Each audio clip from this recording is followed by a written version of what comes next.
you're lucky that you don't have to think like warriors think. You're very privileged. I chose this world to be a warrior. And I would choose it again if I came back to this world. No one cares what you did yesterday. You gotta change your dialogue. What have you done today? The I used to be mentality doesn't work.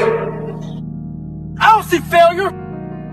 I see grit, determination, drive, sacrifice. Failure means you're trying. A whole bunch of people out here never fail because they never tried. He said, how do you handle failure, Goggins? I said, I don't look at it as failure. I look at it as my first, second, third attempt. One thing in life that's for sure. The valiant motherfucker always wins. Stay hard. I had two options: to either be that 300-pound guy who sprayed for cockroaches and made $1,000 a month, or I can totally just fail and fail and fail until I succeed. You have to remind yourself of how badass you really are. You take 1 second when your mind and your body are saying, we're done. We need to quit. You gotta remind yourself, hang on a second. I've overcome a hell of a lot more than this. And I have the strength to persevere, to move on, to not settle for what's in front of me. I did realize one thing. The things I don't enjoy that I still do, that's where growth is at. And that's, for me, the only place growth is at, is in that very uncomfortable, in that uncomfortable zone. So I have to visit it every single day. You're going to fail and you're going to be in your head. You're going to be saying, I'm not good enough. When you are misunderstood to the point where people think you're psycho and you're nuts and you're this and that, why are you in the gym at 1 o'clock in the morning? What's wrong? When people don't understand you anymore, you're in that spot of obsession and drive. I do them alone. I pick these hard things that most people think you can't finish anyway. You go out there, you grind, you're alone, you're in your own head. I work best alone. So those are easier. I have to break myself down, let people know that anyone can be who they want to be. What are you doing today, tomorrow, the next day? That's why I'm listening to theorists. I'm listening to who's like this, man. What's wrong, man? I'm tired, dude. Why are you tired? Because tomorrow, I get a duke in, man. It made me hurt. There's no ending. And that's the person I listen to. That's the person who's gained knowledge. You gain knowledge through suffering. And on the other end of suffering is a world that very few have ever seen. It's a beautiful world because that's where you find yourself. You don't find yourself in over here. You find yourself on the other end. Like the 100-mile race I was on, I ran it for 24 hours. I found myself on the other end. For me, my routine is every night I stretch out. And I stretch out for 2 or 3 hours every single night without fail. And while I'm stretching out, I'm thinking about my plan for the next day. And I'm thinking about all these different obstacles that may come up. So basically, a lot of us aren't prepared for life. We get up willy-nilly and just hope life is going to happen. It is going to happen, but it's going to happen with a prepared mind or an unprepared mind. Most people attack life with an unprepared mind. What I do is I try to account for all things that could happen, might happen, probably will happen, and then the unknowns. So basically, I can't account for everything, but I do know there could be some things that come up in life that you need to be ready for. I know for a fact I'm not going to want to work out tomorrow. Therefore, I'm preparing my mind for that. I don't want to do that. I know tomorrow will come with some difficult decisions to make. It may come with getting a phone call saying someone died, this happened, that happened. I'm always preparing myself, not in a morbid way, but just like, look, man, be ready for life. Don't let life just start attacking you left and right. Make sure that you start to build a mental armor so then you're ready for life. And that comes with a very physical way, and the physical helps out the mental. Before my heart surgery, my second heart surgery, I went on a 10-mile ruck run. Before my second heart surgery, the day of it, I went on a 10-mile ruck run, 50 pounds. I saw that guy. He's like, what the f*** you doing out here? We got heart surgery. Roger that, brother. I'm getting in before I'm be out for about 6 months after the heart surgery. That was my mentality. Because I started realizing at a young age what I was leaving on the table. And once I found out what a human being is capable of, I didn't know how to control that. A lot of times in life it's quiet. And those are the times when you want to run and hide. You got to be able to find energy. You got to make up games, make up tricks, make up whatever you can to get to the next evolution of life. So taking souls is just another way. It's not about hurting the person you're against. It's about finding a tactical advantage in every situation you physically can. You have to live in your own world. You cannot judge yourself. That's why social media and all these things are horrible. You can't judge yourself off of the so-called competition that we have made up in our mind. The things that, how people look, how people act, how smart someone is. This is a race that you run completely alone. And you're all by yourself. I had tons of sticky notes all over my mirror. It wasn't like, be better than John or be as fast as whoever. Okay, David, yesterday you did this. Today, our next goal for the week is this. So I had a year goal, weekly goals, daily goals, hourly goals. And the big goal was I lied a lot growing up. I wanted to be accepted. One goal was, let's go one day without lying.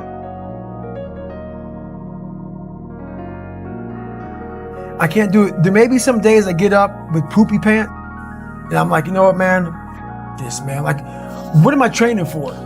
I have no race on the docket. Why am I having this such a structured life? Why? And I'm like, you know what? I'm good. Done. I retire every day. And I sit around and I say, okay. And then this is my thought process. So you want to be normal. So you just want to be like everybody else that roams the world, not knowing the power that's in them. Being fine with being mediocre.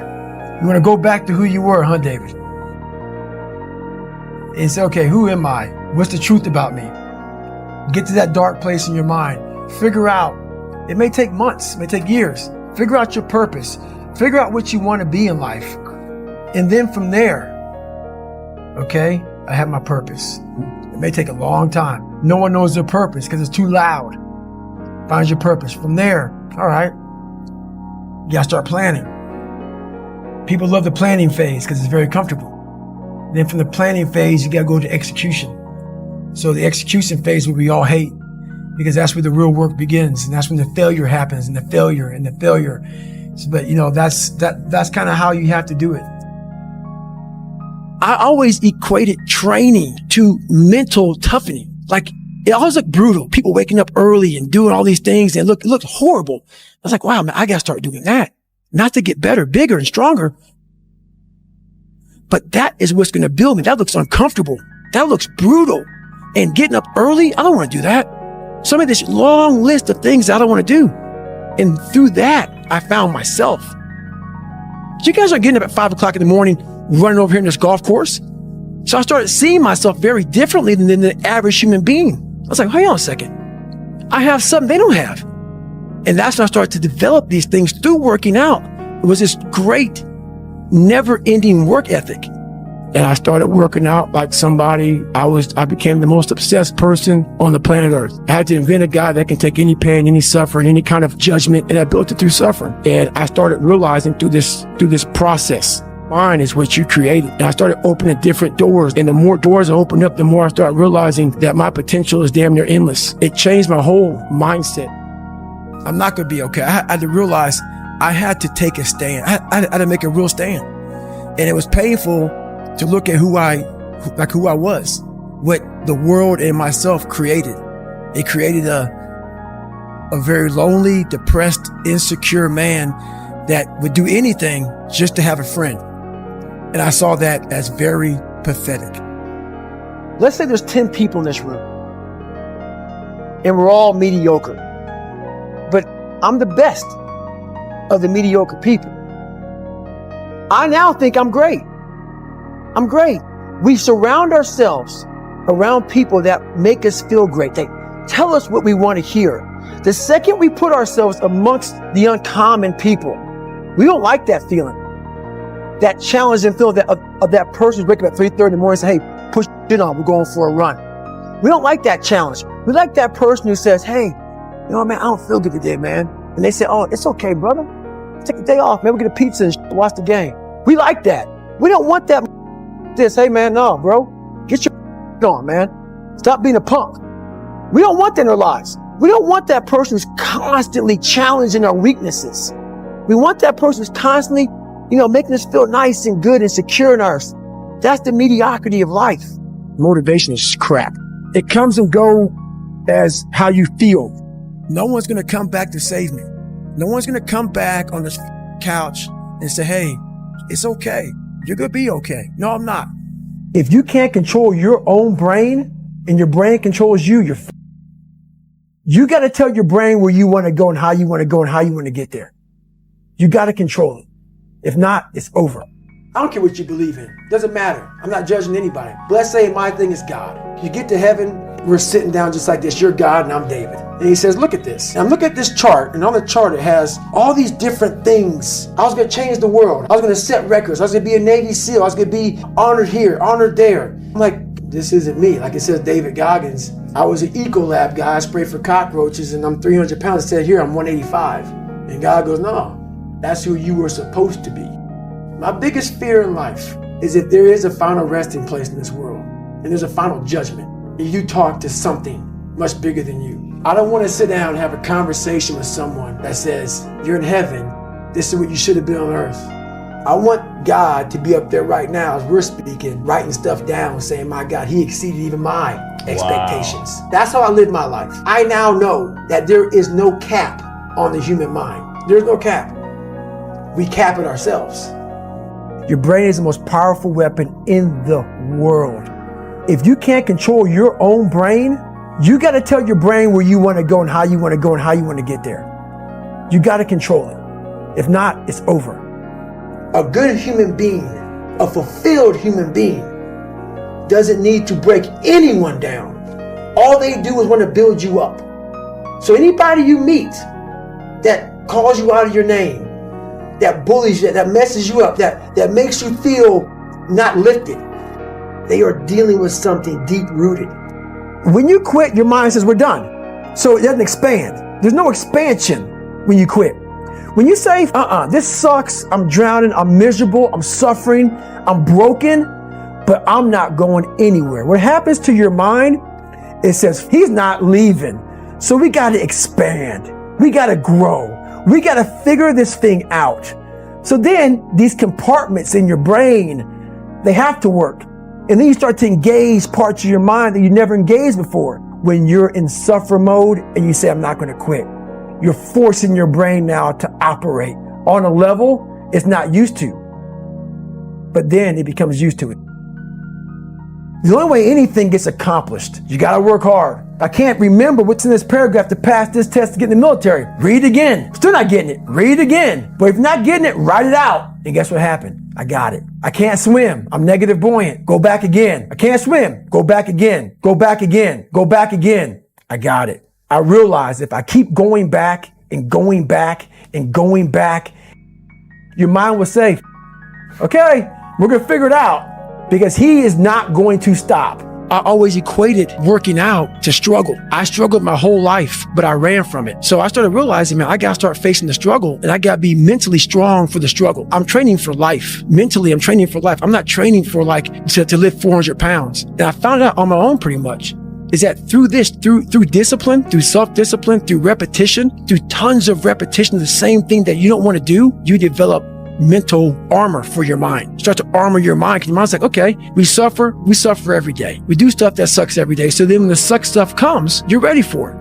I had two options: to either be that 300-pound guy who sprayed for cockroaches and made $1,000 a month, or I can totally just fail and fail and fail until I succeed. So I started calling recruiters up. I said, I'm going to go be a Navy SEAL. There's a weight and height limit to get in the military. And I was 6'1" and 297. He saw me, put me through the weight standard, all this other stuff. And to get into the class I had to lose 106 pounds in less than 3 months. I was like, I can't do that. I grabbed my chocolate milkshake and went back to Ecolab. And I said, this ain't going to be it for me. I quit my job. And I went home and I started working out like somebody. I became the most obsessed person on the planet Earth. I had to invent a guy that can take any pain, any suffering, any kind of judgment, and I built it through suffering. And I started realizing through this process, and I started opening different doors. And the more doors I opened up, the more I started realizing that my potential is damn near endless. It changed my whole mindset. So today, I decided to try to be obsessed. There's been this unrelenting voice in my head. We all have this voice. It's the right or wrong voice. And a lot of times that voice guides us into comfort. And my voice guided me into comfort a lot. But I have this other voice I heard my whole life saying, hey, what are you doing? Nah, man, we got to go over here. We got to go over here to that rock pile over in the corner where nobody's at. That's where victory's at. We're over in that corner. So this voice was giving me all these answers. I wasn't a real smart kid growing up, but I had this crazy voice in my head saying, over there is where the answers are. And I didn't want to listen to it because over there was pain. Over there was me looking in the mirror. Over there was me being accountable for all these things I went through my life. Even though people put them on me, it's now mine to own. And I didn't want to go over there by myself, but I had to. And this voice was guiding me there. It's God, whatever you want to call it, but that's what it was in me. It knew. I was a character. I was trying to find myself through a character. I was making different hairstyles and sagging my pants, and I was off. I was off, man. I was a clown. I was a clown. And I was like, this is not where you're supposed to be in life, man. Some people have been bullied. Some people are just stressed out. Some people are insecure. Some people are fat and overweight. And the world puts a lot of this in your mind. It's not just you. Yeah, you help it. My whole thing is about, I had to develop a mindset that was indestructible. I had to armor plate my mind. It's about what you're saying to yourself, but it also comes with work. So whenever I was getting beat down, physically, mentally, spiritually, whatever I was going through, just saying, you can't hurt me. Can't hurt me just became a message I would say to myself. We all have two people, and I'm not saying you're crazy. We have the easy voice, which is that 20% telling yourself that I'm easy at 90% of my full potential, maybe 100% at that 20%. That's that voice that we all love. That's that very comfortable voice that's that mommy holding you saying it's going to be okay. Doesn't care how good you are, just loves you. Just loves you no matter how messed up you are in life. That's where you want to be at. So that's that one voice. This other voice that we walk very far away from is the voice saying, hey man, you ain't doing shit. So we try to get this voice out of our head completely. And we live over here in this land. So what you have to do first is turn up this voice over here. The voice saying things to you that aren't nice. That it's in our head, and it's not putting yourself down. People take this the wrong way in this new society. I'm not saying to put yourself down. I'm saying listen to the truth. And the truth isn't in the 20%. The truth is in this other part of your brain saying, look, man, you're wasting a bunch of percentage here. We have 80 more percent that we're not tapping into because in this other 80% is suffering, pain, failure, self-doubt, darkness, and then a whole bunch of light. But to get to this light, you got to go through all of this. So a lot of us know that. I can get over here, but over here, man, this is much better because I got to go through this journey that is not fun. This from 20 to 100%, this in between is not fun. So we decide to live over here. So everybody goes, how do you do that? You know exactly how to do that. You know exactly. It's not a magic trick. There's nothing I talk about in that book that's a magic trick. It's all back down to a very primitive mindset of we just have to do. It's like breathing. Breathing becomes normal. Like we don't even know that we're doing it. That's how you have to live your life. When that alarm clock goes off at 4 or 5 in the morning, your mind says no. You just say, it's just what we do. It's what we do now. Because to get to where you want to go, the amount of pain involved, I'm not saying physical, I'm not saying you got to break yourself off. The amount of mental pain of how many times you're going to have to do something that you don't want to do to get to where you want to go. There's gonna be more times you do something that you don't want to do than you are gonna want to do it. That's your new norm. That's your new norm. So then it's like breathing. And then once you do this over and over and over again, it becomes like breathing. I don't want to live this lifestyle, but to get to the other side of this, I have to. So if you really want it, you realize what trying is and what trying is not. I just had an intense conversation about how people need to manage their expectations and about tripling down on your strengths and don't worry about your weaknesses. If anybody out there knows who I am, I totally disagree with all of that crap. I think it's crap, and that's exactly how the people in the world become weaker people. It's by capping your brain. It's by putting this kind of garbage in it about not attacking what you're not good at. It's about putting a cap on managing your expectations. If I lived that way, if I had any kind of thought process like managing expectations, I would be a 400-pound man by now, working some job that made no money, and I would never know my capabilities.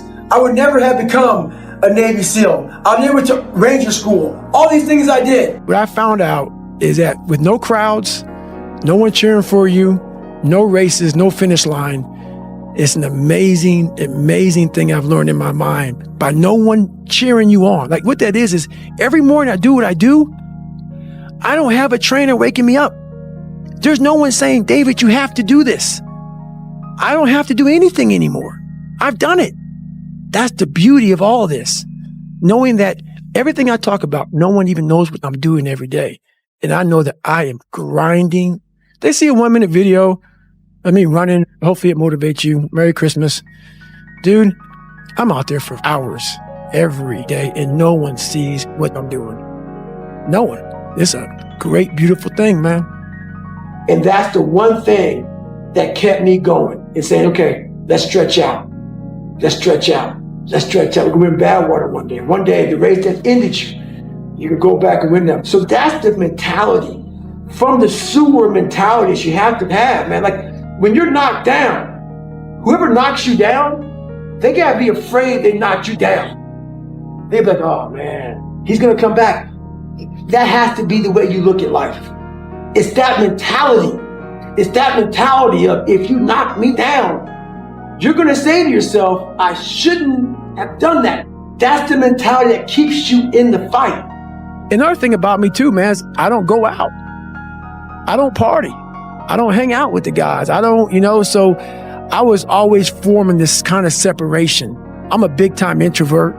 I do my job and I don't want to see your ass again. I'm going to go home, refresh, and we'll see you again.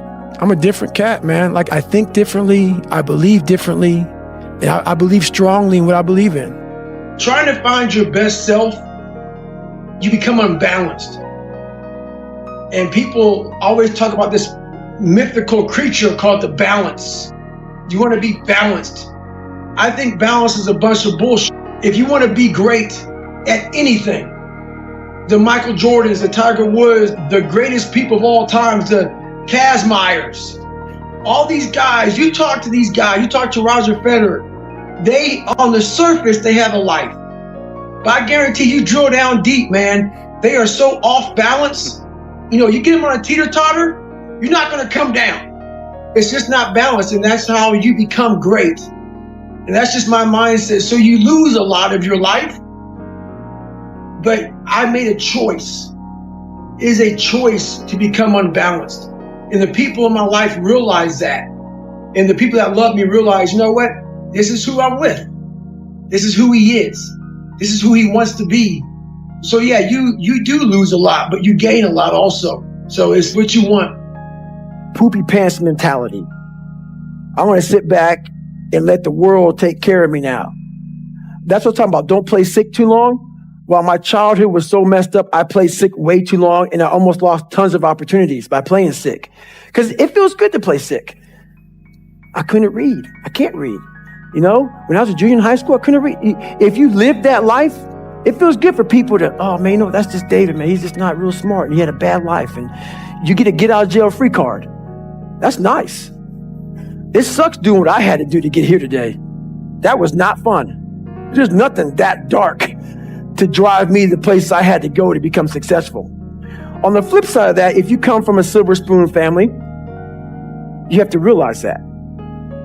You have to realize there's people out there like David Goggins who had nothing.